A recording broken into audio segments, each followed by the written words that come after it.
Kelly was 47 and had spent the better part of a decade working a desk job, raising kids, and putting everybody else's needs before her own. Exercise had taken a very far back seat, along with many other things. That is until one day on a whim, Kelly decided to go play pickleball with her friend. She fell in love with this game. She loved the fast pace, she loved the social aspect, and she loved the competition. All of this sparked something in her that she hadn't had for years, if ever. Now, as a physical therapist who works with active adults, I have seen countless times of how powerful it can be when somebody rediscovers an activity that lights them up again, especially after years of being sedentary. For the first time in years, Kelly was moving regularly, she was laughing with her friends, she was feeling strong. That is until she started having nagging elbow pain on the outside of her elbow. Now, at first, she brushed this pain off just like everybody else does. But when it became too painful to even lift her coffee mug in the morning or to open a door, she knew she needed help. And this is the point when Kelly came into my clinic. Kelly told me that during our first session, that she had finally found something that she absolutely loved to do, and she'd never had an injury before, and now here she is with an injury, and she's so afraid that she's going to have to stop playing pickleball. And for active adults, especially ones who have just started to do movement again or find an activity, having an injury can feel like a major setback. Not just a physical one, actually. Also an emotional one. Like you have an emotional reaction to this injury. There is more to an injury than just physical pain. There is a huge emotional toll from the worry of losing that identity of being that active person, of the community that you found, and not to mention the actual activity that you can't do.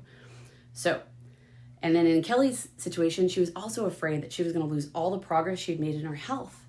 Like she had started new habits, and she was afraid that if she took off months of playing pickleball, that she would simply go back to her old unhealthy habits. Or it could be even worse. This injury could be a sign that she is too old to do physical activity. So I told Kelly, along with all my other clients, that injuries are not the end.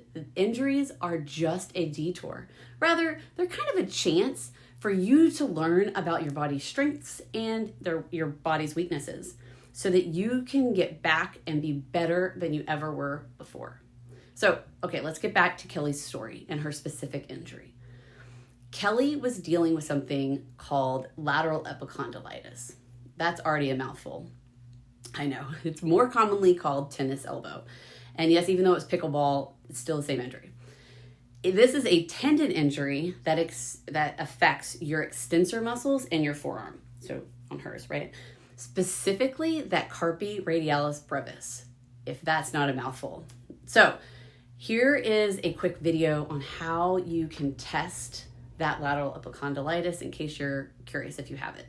So your forearm extensor muscles, they help you extend and stabilize your wrist while you're doing gripping movements. So in pickleball, this injury is typically from repetitive swings, especially that backhand, because over time, that just loads that tendon up.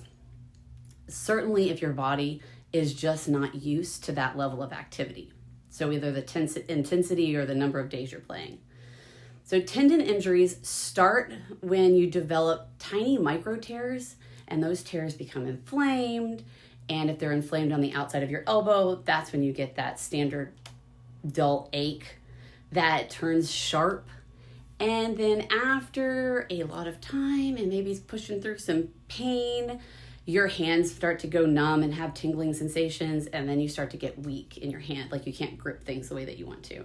And that, unfortunately, is when people normally come and see me for tennis elbow. The good news is that with the right plan, all of this is completely treatable and reversible.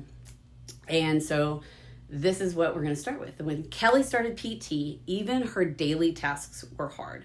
She struggled to lift light items, like I said earlier. She couldn't lift her coffee cup, lift pans to cook with, turning doorknobs, typing for longer than 30 minutes. All of these things were a struggle. And Kelly really, really did want to tell me that she wanted to get back to pickleball, but she couldn't imagine how you could get from not being able to lift up a pan to back on a pickleball court. And so we did a lot of education, and ultimately our treatment sessions, they started very simply. We started with gentle range of motion and manual therapy that with targeted stretches and specific exercises to offload her irritated tendon.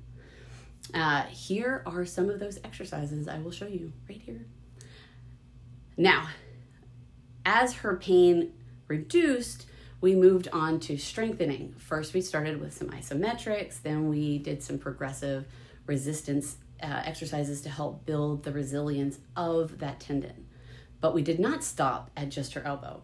We looked at her whole shoulder and her core strength and even the paddle grip mechanics and her footwork, because injuries rarely happen in isolation.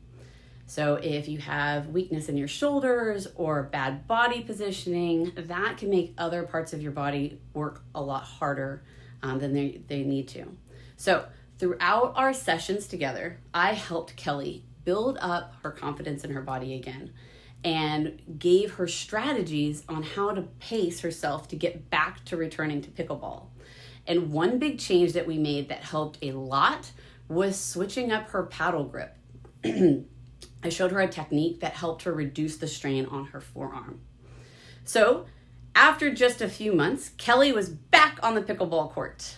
She was very excited, so was I. She was back to competing with her friends. Now, the last time I spoke with Kelly, she told me she still does her strengthening exercises. She does them a couple times a week. And she isn't scared to push herself on the court, because some people really are afraid when they go back.